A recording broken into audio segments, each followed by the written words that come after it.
মাটির টান, সমুদ্রের ঢেউ আর সবুজ পাতার ঝনঝনানির টানে ফ্রেশ অক্সিজেন নিতে চলে এলাম চট্টগ্রামে। আজকের এই যাত্রাপথে আপনাদের দেখাবো সমুদ্রের আশেপাশে এবং গ্রামীণ রাস্তার দৃশ্য।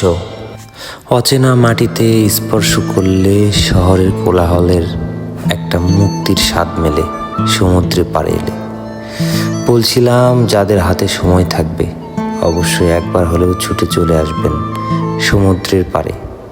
এখানকার প্রাকৃতিক বাতাস এবং সতেজ নিঃশ্বাস আপনার মনকে পুরনো দিনের যত স্মৃতি সব বলে দেবে।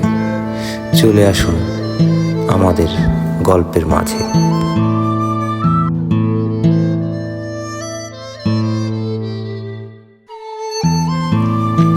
সমুদ্রের পাশে ছোট বড় গাছ দেখলে মনে হচ্ছে সমুদ্রকে যেন তারা পাহারা দিচ্ছে। প্রকৃতির এই সুনিপুণ কারিগর দেখলে সত্যিই চমক লাগে মাঝে মধ্যে। রাস্তার মাঝে হঠাৎ করে গরু ছাগলের আগমন, হিমালয়ে আর যেতে হবে না।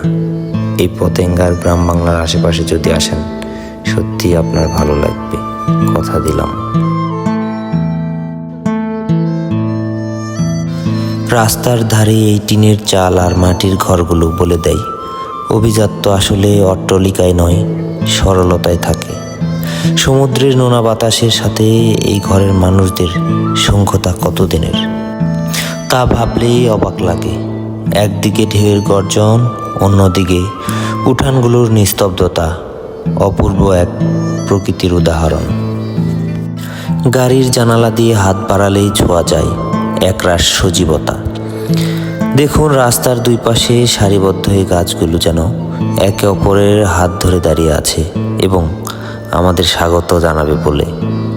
রোদের লুকোচুরি খেলা আর পাতার ফাঁক দিয়ে আসা স্নিগ্ধ আলোয় এই পথটা ঠিক যেন কোনো চিত্রকর্মের শিল্পীর আঁকা এক প্রতিচ্ছবি। যান্ত্রিক শহরের সব ক্লান্তি এই সবুজের টানেলে এসে এক নিমেষেই মিলিয়ে যায়। পতেঙ্গার নীল জলরাশি দেখার আগে প্রকৃতির এই সবুজ আলিঙ্গন যেন সমুদ্রের আসল তৃপ্তি। যখন এই কথাগুলো মনে হয় তখন সত্যি অনেক ভালো লাগে। এই পথ দিয়ে যাওয়ার সময় মনে হয় বেঁচে থাকাটা আসলে কতটা সুন্দর। যান্ত্রিকতার ভিড়ে এই সবুজ পথটাই যেন জীবনের শ্রেষ্ঠ প্রাপ্তি। কি বলেন আপনারা?